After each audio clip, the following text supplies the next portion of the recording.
Incredibly, it has been a year since the coronation of King Charles III and Queen Camilla. Last year, as part of my long coronation series, I intended to produce a very brief video looking at the refurbishment of the crowns before the coronation, but I didn't quite get around to doing it, so I thought I would celebrate the anniversary of the coronation by uploading it for you now. The BBC released a very interesting documentary last year entitled Charles III, A Coronation Year. It was a fly-on-the-wall account of all the preparations leading up to the coronation last May, and it included two very interesting segments on the crown jewels. These were filmed at Mappin & Webb, the current crown jewellers, and showed the refurbishment work, and I want to have a look at these with you. The British crown jewels are an unusual series of cultural objects. Although they spend a lot of time within the jewel house in the Tower of London and are seen by countless thousands of visitors, they are not and never have been museum pieces. They are working objects. They are artefacts that retain a significance and relevance through their continued use. At the coronation last May, just like all his predecessors as far back as the 13th century, the king wore two crowns during the coronation ceremony. For the moment of crowning, for the enthronement, for the homage, he wore St Edward's crown, which dates from the reign of Charles II and is a replacement for the relic crown of Edward the Confessor, the medieval coronation crown that was destroyed by Parliament at the end of the English Civil War. Then, just before he left Westminster Abbey, he exchanged that for the Crown of State, now known as the Imperial State Crown, which dates from 1937 and was made for his grandfather, King George VI. This crown is the King's personal workaday crown, for want of a better phrase, and we also saw the King wear it for the state opening of Parliament at the end of last year. We also saw this crown on top of the coffin of Her late Majesty Queen Elizabeth II in September of 2022. I find that people are often surprised at how new the imperial state crown is. It was never the intention that the state crown would be a permanent, unchanging object, but as a frequently used artefact, it was altered and remade when needed. The present imperial state crown is the fourth incarnation of the state crown since the restoration of the monarchy in 1666. The state crown of King Charles II, made in 1660 at the same time as St Edward's crown, no longer exists.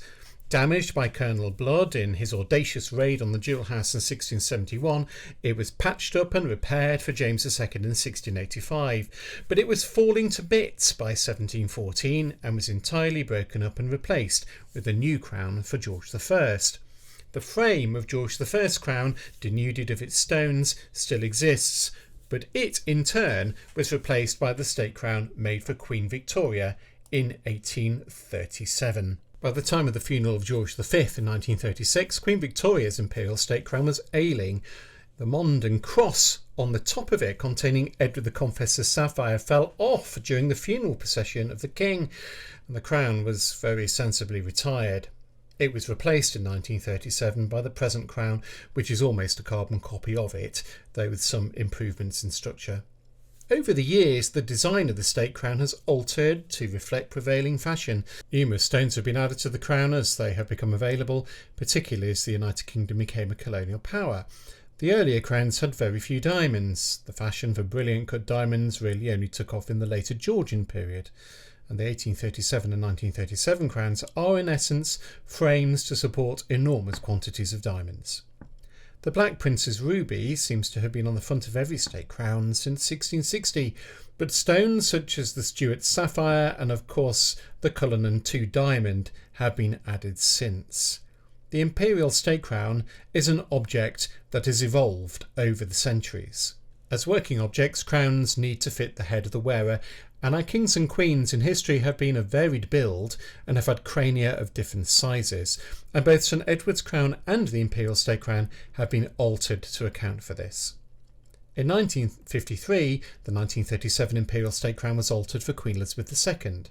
The band of the crown didn't need to be altered, as her head was about the same size as her father's, but the arches on top of the crown were lowered to give the crown a less top-heavy feel, given the Queen was only 5'4".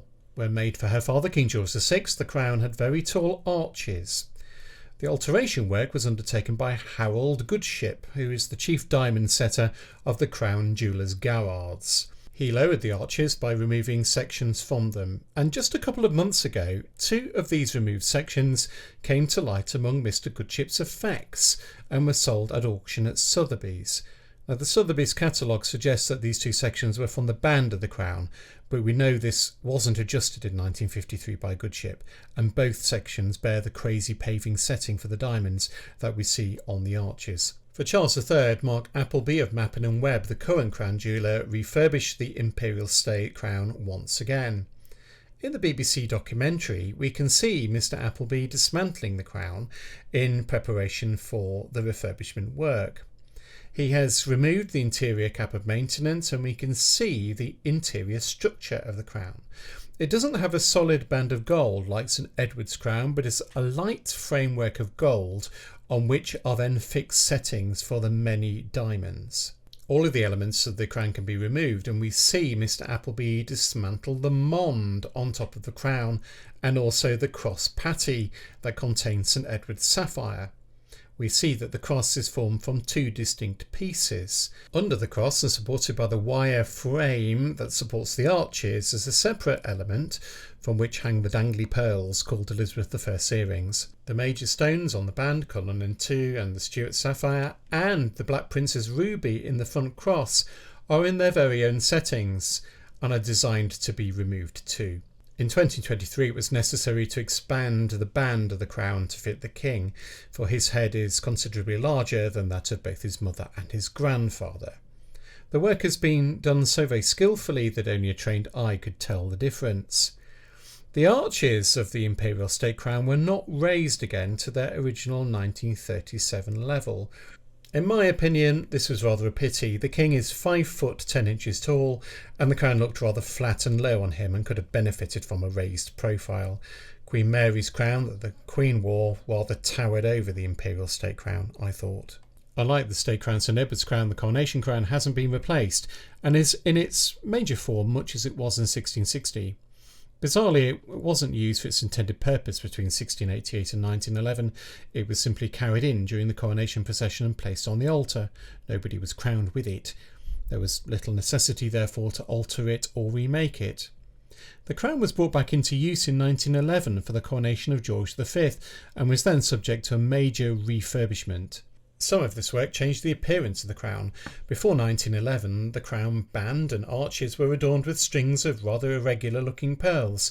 These were removed and replaced with uniform rows of platinum plated gold beads.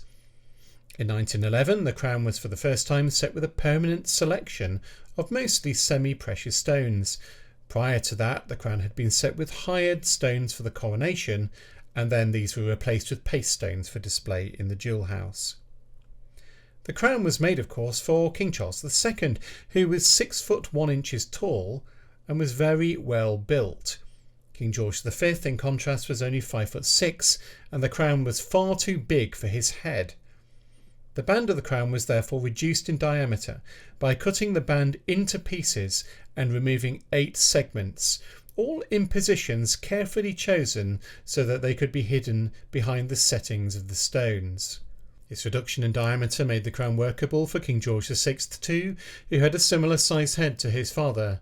For Elizabeth II, photos of the coronation suggest that the crown was rather too large for her, but the decision was made not to reduce it further, but to make up the difference through a padded cap of maintenance. In 2023, St Edward's crown proved far too small to fit on King Charles III's head, and a major intervention was needed once again. In the BBC footage, we can see Martin Swift of Mappin & Webb, the previous crown jeweller, undertaking the delicate work of remaking this crown once again to fit the present king's brow. The crown is made of sections that are bolted together, but the band is solid gold. And in the film we see Mr Swift dismantling the crown, removing the arches, and carefully cutting through the gold band to reinsert 8 newly made sections. These new sections were inserted just where the gold was removed in 1911, hidden behind the settings of the stones to make them less visible. We can see Mr Swift casting and filing the new sections to match the existing crown profile, and then adding new beads to cover the joint in the work. It is all most skillfully done. In 2023, this great Baroque crown of the 1660s was returned to the mass and form it had when it first graced the bewigged head of Charles II at his coronation. Unless of course we do away with regalia and coronations entirely, the crowns will require further adjustment when William, Prince of Wales, succeeds his father as sovereign. Maybe it will be time for a new incarnation of the imperial state crown. Change, replacement, refurbishment, renewal and innovation are all part and parcel of the history of these objects, and they are not mere historical artefacts, but working symbols of the royal authority and the crown's position within the polity of the United Kingdom. Thanks for watching. If you enjoyed this channel, you're bound to enjoy my magazine, The Antiquary. Published every month, it is a labour of love for me, and in it I explore some of the more obscure aspects of our shared history, all beautifully illustrated in full colour. It ships across the world, is offered in print and digital format, and readers give it 5 stars on Google. If you love your history like me, particularly the history of objects, buildings, people and places, why not consider subscribing? Subscribing helps support my work and the channel too. There's a link above and in the video description that takes you to the magazine website.